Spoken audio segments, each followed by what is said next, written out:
तो नमस्ते, कैसे हैं आप सब।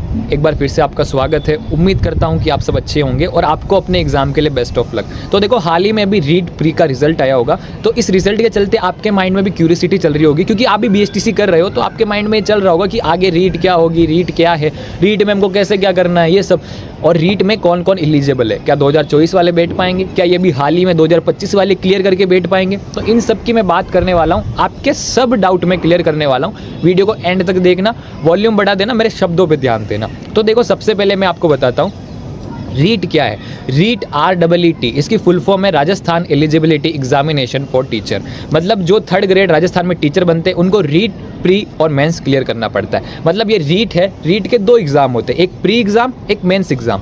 प्री एग्जाम में क्या होता है कि आपको एक क्राइटेरिया दिया हुआ है, जैसे कि 90 नंबर है। रीट प्री में आपको 90 नंबर या 82 नंबर है, उससे ज़्यादा नंबर लाने हैं। उससे ज़्यादा नंबर लाने के बाद क्या है, आपको पात्रता मिल जाती है, और वो पात्रता आजीवन रहती है कि आप कभी भी डायरेक्ट रीट मेंस दे सकते हो, आपको रीट प्री देने की जरूरत नहीं है। तो वो पात्रता निकालने के बाद रीट प्री की आपको क्या होता है, एक एग्जाम और देना होता है, रीट मेंस। और रीट मेंस होता है कट ऑफ बेस्ड, मतलब उसमें क्या होती है, वैकेंसीज होती है, जो ज़्यादा नंबर लाता है उसको वैकेंसी मिल जाती है। और रीट मेंस क्लियर करने के बाद क्या होता है कि आपको ज्वाइनिंग दे दी जाती है।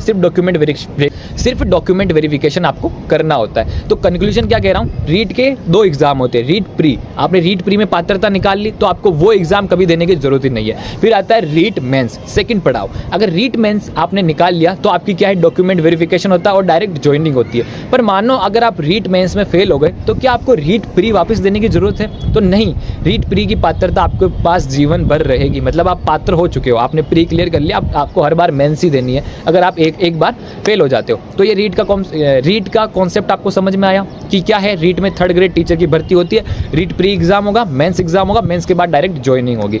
पर इसमें भी क्या है, दो तरह के एग्जाम होते हैं, रीट लेवल 1, रीट लेवल 2। तो मान लेते हैं, मैंने आपको क्या बताया कि सबसे पहले आपका रीट प्री एग्जाम होगा। तो रीट प्री में आपको दो ऑप्शन होंगे, या तो लेवल 1 या लेवल 2।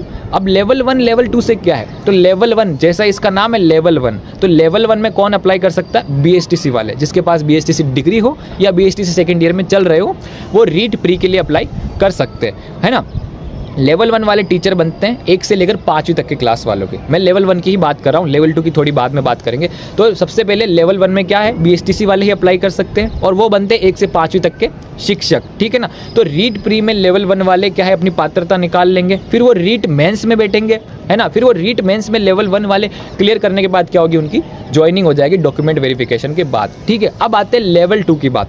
रीट प्री में लेवल 2 लेवल 1 दो एग्जाम होते हैं। लेवल 1 मैंने आपको बता दिया। लेवल 2 में कौन अप्लाई कर सकता है, लेवल 2 में बीएससी बीएड या बीए बीएड वाले अप्लाई कर सकते हैं, और वो टीचर बनते हैं 6ठी से लेकर 8वीं तक की क्लास वाले के। जो वहाँ पे वो सब्जेक्ट होते हैं ना, जो एक अलग तरह के होते हैं, मतलब उनमें इंडिविजुअली ध्यान देना होता है, जैसे इंग्लिश हो गई, सामाजिक विज्ञान हो गया, गणित हो गई, तो उनके वो है अपने हिसाब से टीचर बनते हैं। लेवल 2 में क्या हो, बीएड वाले, बीए बीएड वाले या बीएससी बीएड वाले अप्लाई कर सकते हैं, ठीक है। पर अगर आपने बीएसटीसी और बीए या कुछ और डिग्री है जो साथ में कंप्लीट कर रखी है और वो उनके नियम के अकॉर्डिंग सही है, तो आप लेवल 2 में भी अप्लाई कर सकते हैं। तो देखो, आपको कंक्लूजन बताता हूँ। रीट के दो एग्जाम होंगे प्री में, लेवल 1 लेवल 2। सबसे पहला पड़ाव क्या है, रीट प्री। तो रीट प्री में बीएसटीसी में जो चल रहे हैं, फर्स्ट ईयर सेकंड ईयर दोनों बैठ सकते हैं। बीएड में भी first second third fourth year कोई से भी ईयर में चल रहे हैं, दोनों बैठ सकते हैं। इस बार ये नियम था, रीट प्री में कोई दिक्कत नहीं है। तो रीट प्री में लेवल 1 में बीएसटीसी वाले बैठेंगे 1 से 5वीं तक के टीचर। रीट लेवल 2 में बीएससी बीएड वाले 6ठी से 8वीं तक बैठेंगे। पर अगर बीएसटीसी के साथ बीए भी कर रखी है तो वो बैठ सकते हैं लेवल 2 में, और बीए बीएड वाले, बीएससी बीएड वाले बैठ ही सकते हैं। फिर रीट लेवल 1 प्री या REET level 2 pre, REET pre का एग्जाम क्लियर करने के बाद क्या होगा, अगर आपने क्लियर कर लिया है तो आपको आजीवन पात्रता मिल जाती है। मतलब अब आप रीट मेंस का एग्जाम निकालो ना निकालो, आपको हर बार क्या है, रीट प्री देने की जरूरत नहीं है। एक बार पात्रता मिल गई तो आप पे थप्पा लग जाता है कि आप एलिजिबल हो डायरेक्ट मेंस देने के लिए। फिर रीट प्री के बाद भी रीट मेंस के भी क्या होते हैं, दो पेपर होते हैं, लेवल 1 वाले, लेवल 2 वाले। इसमें भी क्या होते हैं, बीएसटीसी वाले लेवल 1 में अप्लाई करते हैं, बीएड वाले लेवल 2 में अप्लाई करते हैं। फिर जो निकाल लेता है उसको क्या होता है, रीट मेंस के बाद डॉक्यूमेंट वेरिफिकेशन के लिए बुलाया जाता है और उसकी ज्वाइनिंग हो जाती है। तो रीट का प्रोसेस ये है, और मैंने कई